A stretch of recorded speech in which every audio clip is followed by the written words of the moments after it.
Nah, ada statement menarik nih dari Cika tadi, yang Cika bilang bahwa orang kalau misalkan dia mau kreatif, tapi nggak diberi ruang, jadi lama-lama capek juga gitu. Dan ruang yang dimaksud kan ruangan apresiasi gitu. Nah, apresiasi kemudian kalau kita relate, kita korelasikan dengan yang namanya insentif gitu ya. Berarti apakah kalian merasa bahwa nanti di podcast tentang luar negeri ini, kalian mau kreatif, lama-lama tidak ada apresiasi, kalian juga akan capek?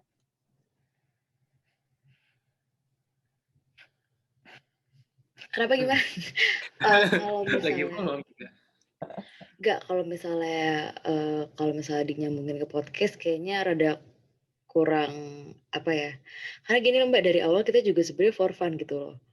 Jadi kalau misalnya kita ngomongin apresiasi lagi, lah kita dari awal juga lebih kayak apresiasi diri sendiri aja gitu ya nggak sih, kayak apresiasi satu sama sedih banget ya. Cuma lebih kayak apresiasi satu sama lain aja gitu. Kalau misalnya kayak ngomongin podcast ini sendiri, kalaupun nggak ada apresiasi dari mana-mana, ya yang penting kita ngelakuinnya dengan fun. Yang aku kayak tadi bilang. Tapi kalau misalnya yang aku maksud tadi apresiasi itu lebih ke kayak mungkin di jenjang lebih ke depannya kali ya, lebih ke karir segala macam. Tapi kalau misalnya podcast ini sendiri sih, ya kita punya waktu untuk ketemu ngobrol aja sih udah syukur ya kalau buat aku. Karena ini ada satu tradisi yang kita selalu lakuin adalah setiap habis kita record, pasti kita ngobrol lagi, kayak lanjut ngobrol lagi untuk kayak nanya kabar kita hari-hari kayak gimana gitu kan. Jadi itu yang kita maintain dari awal sih, kayak pertemanannya itu sendiri gitu. Jadi kita ngelakuinnya juga nggak tanpa beban gitu. Oke. Ya, aku mau nambahin, soalnya tujuan awal kita bikin podcast ini juga kan bukan buat nyari apresiasi orang. Tujuan kita tuh mempererat tali persahabatan kita dan juga sekaligus ngasih pengalaman, ngasih sesuatu yang berguna, bisa mungkin berguna lah buat orang lain. Oke.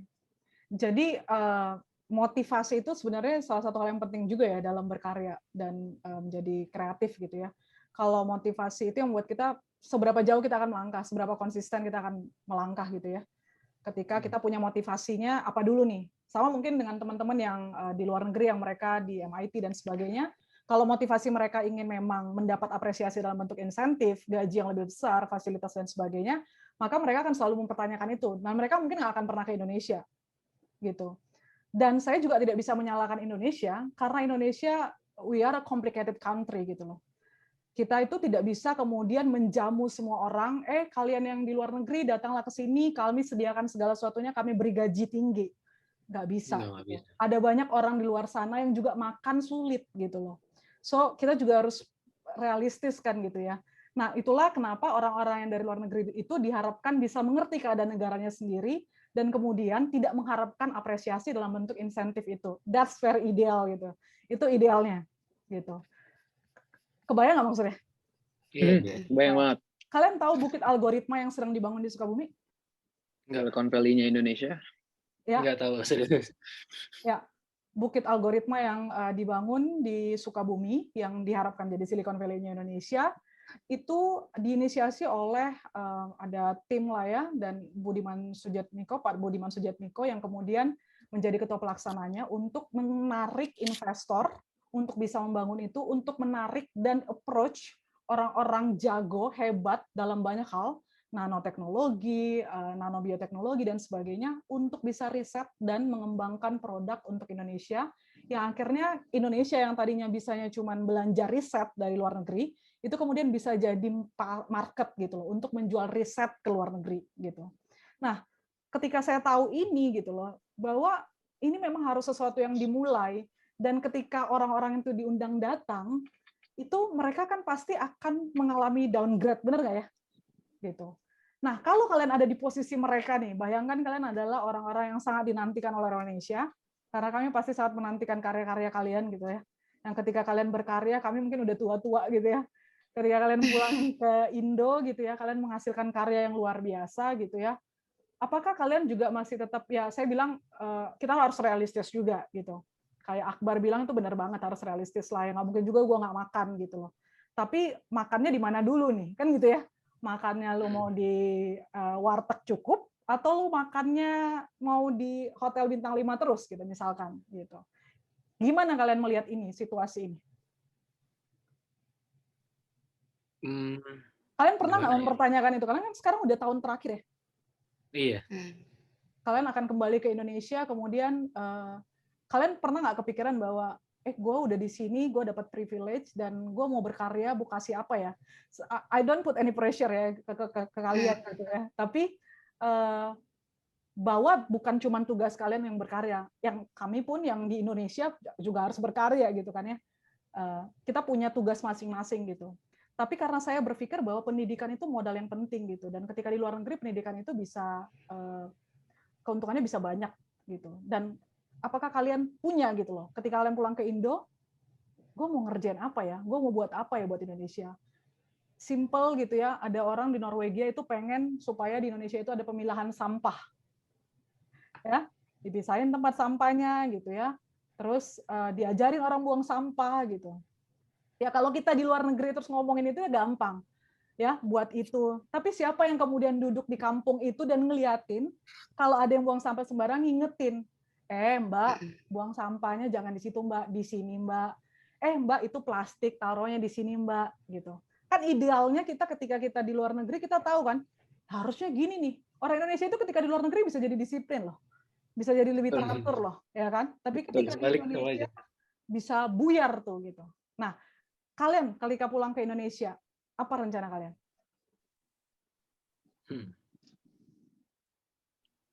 Cika dulu deh. Lu berat nih. Cika dulu deh. Kan kalau gue sekarang lagi magang di Jakarta juga kan. Jadi gue kalau rencana saya sih biar gampang deh. Kalau saya sih mau buka usaha sendiri ya. Mungkin itu restoran atau mungkin itu kafe. Sekarang belum jelas. Tapi tujuan saya tuh benar-benar sekarang mau cari duit dulu deh di Indonesia dulu deh. Soalnya lagi begini kan juga susah juga. Jadi dan kalau saya buka di Indonesia kan bisa buka lapangan pekerjaan juga buat orang. Akbar spesialtinya apa? Spesialtinya apa? Jujur saya sebenarnya di administrasi di perhotelannya ya, sebenarnya saya bukan yang di prakteknya, tapi prakteknya juga bisa insya Allah. Oke, mantap, luar biasa. Yang Akbarnya akan menjadi entrepreneur yang buka lapangan pekerjaan. Amin. Mission. Cika? Kalau aku sendiri emang rencana dari awal kuliah di luar negeri adalah ya terlepas ntar aku dapat kerjaan atau enggak ya, tapi insya Allah dapat, doain.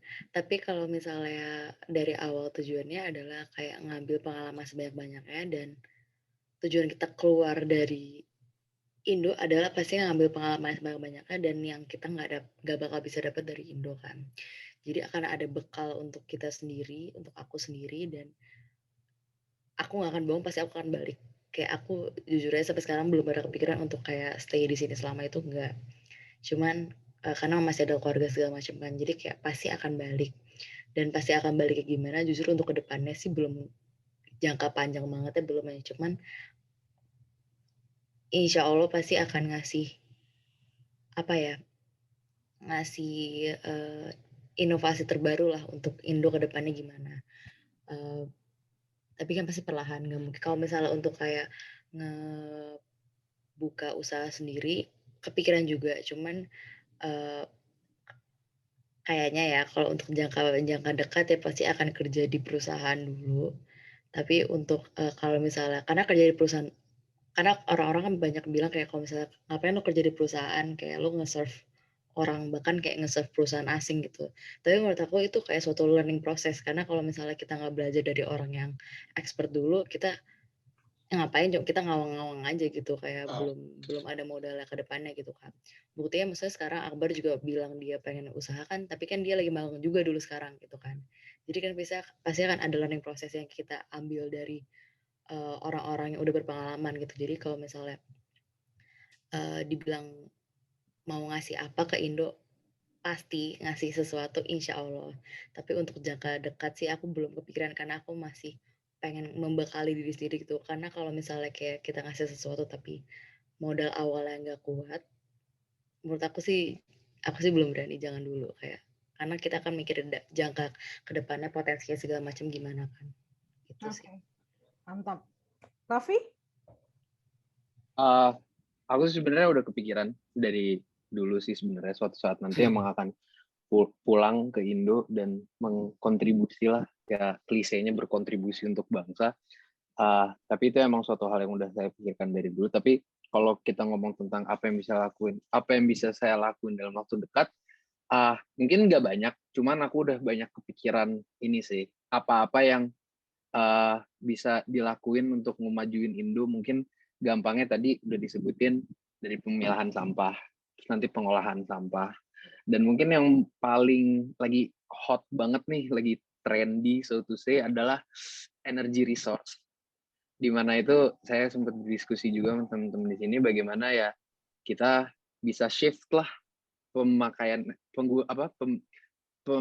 pendapatan energi kita nggak dari batu bara tapi dari resource lain yang bisa dibilang bisa diperbarui gitu, renewable gitu. Itu dan menurut saya itu kalau dalam waktu dekat ini belum ada orang yang bisa mengembangkan itu, mungkin suatu saat nanti di saat saya udah mendapatkan pengalaman dan pendidikan di sini yang cukup, mungkin saya bisa bawa itu pulang ke Indonesia dan menerapkan. Dan mungkin itu adalah bentuk kontribusi saya untuk Indonesia sih. Begitu. Kalian pernah punya titik terendah nggak dalam hidup? Silah. Tapi kan kita baru 22 tahun ya, Mbak. Jadi kayaknya bisa dibilang itu terendah kayaknya belum deh. Gimana ya? Maksudnya dari kalian lahir ya sampai sekarang gitu. Titik terendah kalian sekarang sampai sekarang. Nggak usah detail gitu ya, tapi kalau kalian pernah, atau mungkin ada juga yang nggak pernah ya, kan bisa jadi. Kalian bertiga pernah? Nggak tahu sih. Nggak tahu ya, Akbar kayaknya santai aja. Oke. Cika? Pasti adalah masa-masa berat. Pasti adalah.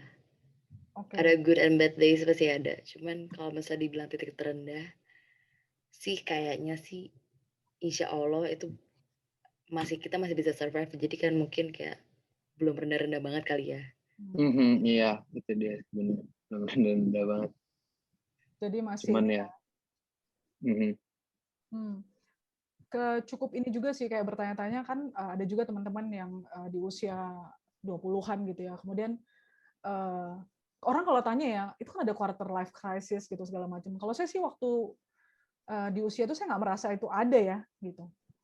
Saya merasa krisis itu bisa terjadi kapan aja gitu. Jadi saya nggak membatasi usia mana gitu. Jadi kayak dan itu kan surprise di hidup tiap orang kan beda-beda ya. Gitu. Jadi kalau misalkan ada yang harus kehilangan orang yang dicintainya kapan nggak tahu, harus kehilangan ini nggak tahu gitu. Jadi krisisnya bisa macam-macam gitu. Tapi menurut kalian di lowest point itu, kalau kita di lowest point kita, apakah kita masih tetap bisa kreatif nggak? Menurut kalian? Justru menurut aku karena lowest point itu bisa jadi duluan deh. Lebih kreatif lagi malah sebenarnya. Karena ada paksaan keadaan gitu. Iya, karena terdesak. Mau tidak mau lagi terjebak dalam lubang harus tahu bagaimana cara keluarnya. Okay. Karena tiap orang tuh punya insting menurut aku ya. Tiap orang tuh punya insting. Jadi kayak the power of kepepet itu justru malah kita keluar. Iya nggak sih, kayak keluar potensi-potensi kita tuh keluar gitu. Kalau misalnya kepepet ya. Dan ketika kita tahu itu, kenapa nggak setiap kali kita membawa diri kita ke dalam situasi itu ya, supaya kita lebih kreatif? Ya tapi kan kita nggak pengen di titik terendah terus dong, Mbak. No, maksudnya kita men-challenge diri kita gitu. Men-challenge ya. So, seperti yang Steve Jobs katakan, sebenarnya dia kan men-challenge dirinya sendiri ya. Dia bilang stay foolish, stay hungry gitu kan. Dia sedang men-challenge dirinya sendiri. Dia berada di ujung banget sampai dia tetap bisa kreatif gitu. Nah, kadang-kadang mikir orang kan, gue nggak kreatif nih, gue nggak bisa kreatif, aduh gue lagi buntu nih segala macem gitu loh. Padahal kalian juga setuju gitu, kadang-kadang di lowest point itu justru bisa lebih kreatif. Tapi bukankah kembali kepada orangnya mau atau enggak ya? Benar nggak? Iya, itu dia. Karena orang lowest point dia malah pilih opsinya dia malah santai, rebahan gitu ya. Malah ditutup bagian itu sama dia. Ya, betul. Oke guys, kita udah hampir 2 jam nih. 2 jam. Mengganggu waktu kalian. Jadi sebenarnya kita bahas soal kreatif itu karena kita di Backcraft, kita percaya bahwa setiap orang itu kreatif, punya bakat kreatif gitu. Tapi namanya bakat itu nggak otomatis setiap orang itu jadi kreatif gitu. Nah, menurut kita kreatif itu adalah sesuatu yang harus dijalani dalam bentuk proses. Ada latihan, ada konsistensi, tapi juga harus diisi dengan pengetahuan dan ilmu sebagai modal gitu. Sehingga kita itu juga nggak reinvent the wheel terus-menerus, karena kita punya banyak knowledge gitu. Dan yang penting itu juga persistence gitu, gigih. Karena orang kalau buat kayak pelukis aja gitu, orang buat karya di kanvas, yang pertama gagal, yang kedua gagal, yang ketiga gagal. Tapi lama-kelamaan, seperti kalian juga buat podcast kan, kalian tahu bahwa ternyata benar ya gitu ya. Ketika kalian semakin terbiasa melakukannya, itu kalian akan lihat apakah terbiasa melakukannya membuat kalian, itu kan sebenarnya ada dua pilihan ya. Apakah kalian itu jadi stuck di pola yang sama, atau kalian itu mau growing dari satu karya lebih baik, lebih baik, lebih baik, sampai yang benar-benar puncaknya gitu loh. Nah, yang aku lihat ketika kalian bilang, oh kita mulai buat ini, buat itu, berarti kalian sedang melakukan sesuatu proses kreatif yang naik gitu loh. Dan itulah sebenarnya kreatif gitu. Jadi kalau ada anak-anak muda sekarang yang pengen kaya cepet gitu ya, instan, dapat 1 miliar umur 20 tahun, 100 miliar umur 25 tahun gitu ya, semua instan gitu ya. Saya nggak tahu sih kebayang prosesnya, hasilnya dan sebagainya itu saya nggak kebayang gitu.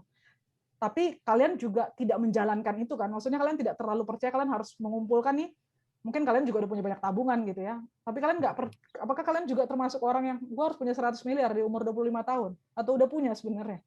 Mungkin boleh dibagi-bagi ke rekening saya gitu ya. Belum sih kalau itu belum. Tapi kalian nggak harus begitu kan? Mungkin balik lagi ke tiap orang ya. Sebenarnya kan orang-orang itu mau semua sama materi lah.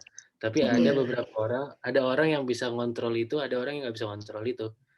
Dan menurut saya kalau orang yang nggak bisa ngontrol itu, baliknya malah ngebuat keburukan gitu ke orang lain, kayak korupsi lah atau apa. Iya. Jadi itu balik lagi ke kita, gimana kita ngontrol itu. Itu di semua orang pasti ada, itu udah ada di Al-Quran, dari semua Islam juga udah ada kan. Udah jelas itu kalau manusia tuh mau butuh materi, tapi ada yang bisa ngontrol apa enggak. Jadi menurut saya sih gitu aja. Tergantung orang. Kalau kita nggak kurang tahu deh. Kita kan masih berproses ini. Tapi kalau sampai sekarang sih materi itu bukan yang kita cari.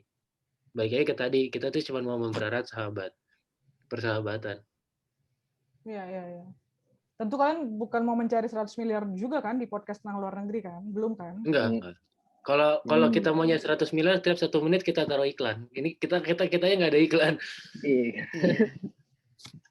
Ya.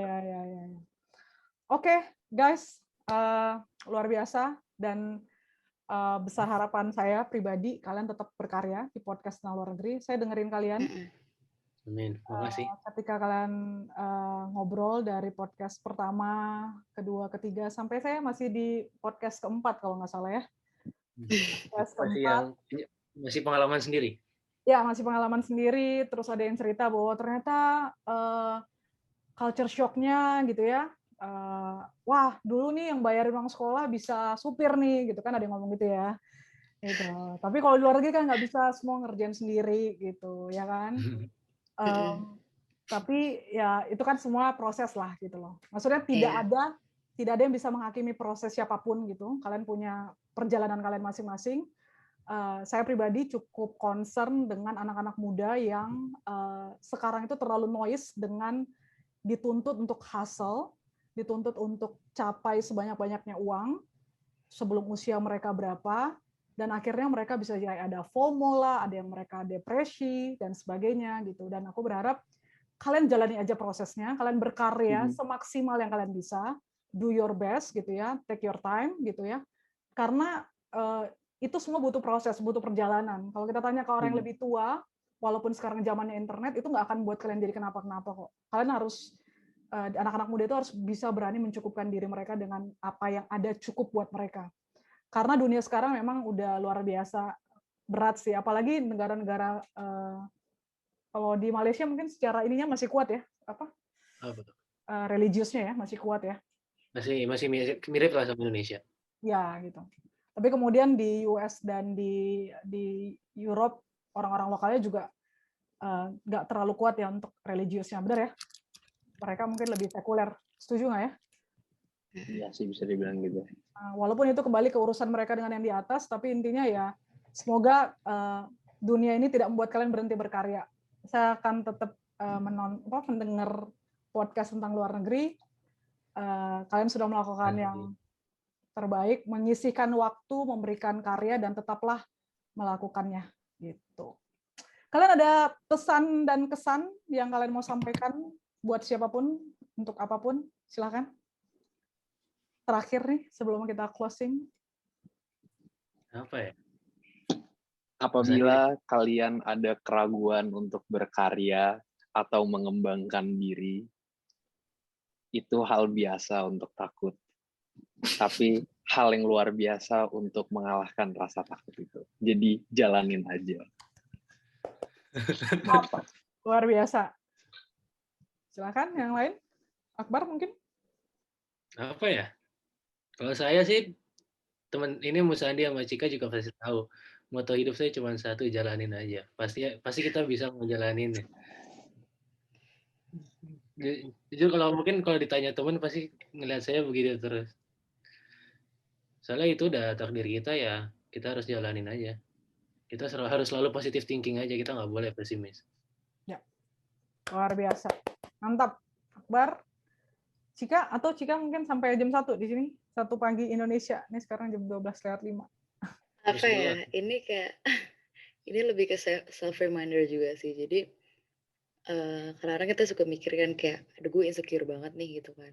Tapi kalau dipikir-pikir sebenarnya kita butuh insecure. Kita butuh keresahan itu supaya kita, ya benar kata yang Mbak bilang tentang Steve Jobs itu kayak stay hungry. Kayak kita butuh keresahan itu untuk kita lebih berkembang. Jadi kalau misalnya kadang-kadang yang bikin insecure adalah kita insecure karena kita insecure. Ngerti nggak? Lu buat sendiri, buat sendiri. Ya kan, jadi kayak aduh gue insecure lagi, jadi makin insecure gitu, jadi nggak berkembang. Jadi sebenarnya insecure itu boleh, tapi ada porsinya. Dan kadang-kadang yang bikin, maka aku bilang there bad and good days, yang bikin bad days itu adalah insecure-nya aku sendiri gitu. Jadi insecure tuh boleh supaya kita tetap lebih berkembang, cuman ada porsinya. Dan itu yang susah sebenarnya, menetapkan porsinya segimana tuh pun ya tiap orang pasti beda-beda. Jadi ya bener juga, jalanin aja. Luar biasa, mantap Cika. Oke, kamu ada pesen nggak buat anak-anak muda di sana, di luar sana, yang kalau ada nonton, ataupun kalau nggak ada nonton, minimal kamu udah sampaikan. Tentang bagaimana sih seharusnya mereka, kalau mereka sekarang ada di persimpangan jalan, dan mereka bingung mau ngapain, dan mereka mau berkarya. Menurut kamu apa sih yang harus mereka lakukan? Aku tahu banget nih rasanya kayak gimana. Aku tahu pasti rasanya sangat menakutkan, menyeramkan, gelisah banget. Tidak yakinnya itu pasti ada. Cuman menurut aku percaya aja sih kalau misalnya keputusan apapun yang kalian buat akan sudah ada jalannya setelah itu. Jadi kalau misalnya apa ya? Jangan takut karena tidak ada yang salah. Kalau misalnya pun hasilnya tidak sesuai apa yang kalian harapkan, itu bisa dijadikan pembelajaran. Kalau hasilnya ternyata lebih baik dari yang kalian harapkan, ya bagus gitu. Jangan sampai misalnya kembali lagi ke misalnya nggak ada yang nonton, atau misalnya yang kalian keluarkan tidak ada yang menghargai, jangan sampai itu jadi menghalangkan kalian untuk terus berkarya. Menurut aku harus yakin dengan kemampuan kalian sendiri, dan yakin bahwa apapun yang kalian lakukan akan ada hasil tersendiri sih. Gitu. Oke, sip. Terima kasih banyak ya. Thank you. I was lost and in